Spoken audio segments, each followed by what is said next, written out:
permiso, Presidenta. Adelante. Frente a la tumba de un soldado, es tiempo de preguntarnos si optamos por la indiferencia, por el silencio o peor aún, por su desprecio. Son muchos quienes ya han perdido la vida y muchos otros quienes han sufrido severos daños para siempre. El contraste, lo sabemos, es brutal. Por un lado aparecen las primeras planas, los rostros, los nombres, los apodos de los capos y miembros del crimen organizado. Sin embargo, los nombres, las historias de mujeres y hombres que yacen en una tumba por el cumplimiento a su deber, simple y sencillamente en la gran mayoría de las ocasiones, son ignorados.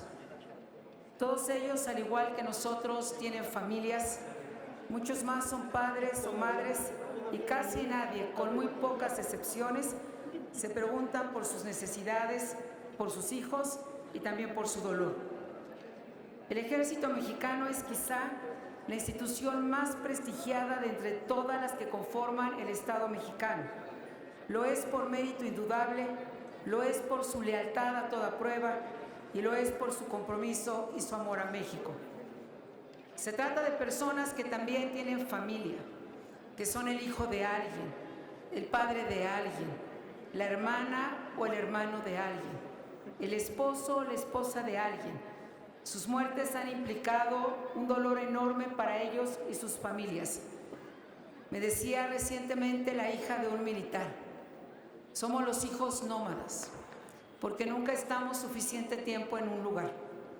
Y en cuanto cambian a nuestro padre o a nuestra madre, toda la familia se marcha sin importar las raíces o la historia que construyó con antelación.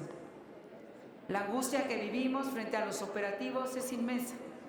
Y cuando se despiden de nosotros, solo sabemos, o lo único que sabemos, es que no sabemos si van a volver y nos volveremos a ver o nos volveremos a abrazar. Pero resulta que a nuestras Fuerzas Armadas les encargamos casi todo. Nuestras vidas, los desastres naturales, incluso nuestros votos cuando resguardan los procesos electorales. Les encargamos retenes carreteros, aeropuertos, puertos, aduanas, terminales de autobuses y también la repartición de los libros de texto. Quienes hemos vivido un desastre natural lo sabemos muy bien. No hay una sola reconstrucción si no es con la presencia, la ayuda y la entrega de ellos. Al paso de una tormenta, de un huracán, de un sismo, está el trabajo y la coordinación de las Fuerzas Armadas. También reparten despensas, láminas, materiales de construcción, abren albergues y cuidan enfermos.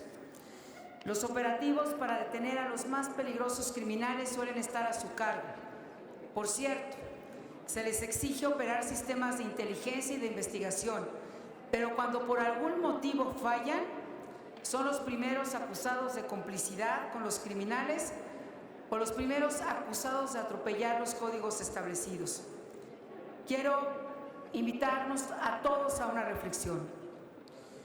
¿Qué pasaría un solo día en nuestro país con el retiro de todas las Fuerzas Armadas? Que las Fuerzas Armadas regresaran, ahora muchos de ellos en la Guardia Nacional, y que le tuviéramos que avisar a todas y a todos los ciudadanos que nadie vigila las calles, ni los retenes, ni los aeropuertos, ni las aduanas, ni tenemos a quién buscar frente a los desastres naturales. Tal vez pensar un día sin las Fuerzas Armadas nos ayudaría a dimensionar la presión y la exigencia a la que los tenemos sometidos. Como sociedad tenemos que reconocer qué tanto hemos hecho o dejado de hacer por quienes con apego a la ley, a los derechos humanos, hoy están en una tumba.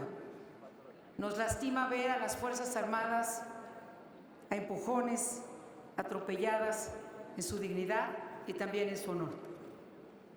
Coincido con quienes hablan de reconciliación, coincido con quienes hablan de la urgente necesidad de conciliar.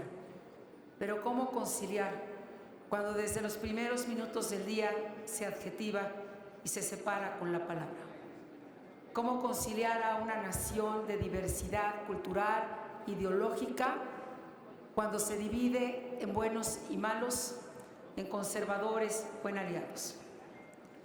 Todas y todos tenemos que hacer un esfuerzo extraordinario si realmente queremos volver a mirarnos y volver a encontrarnos en un mismo país y en un mismo espacio.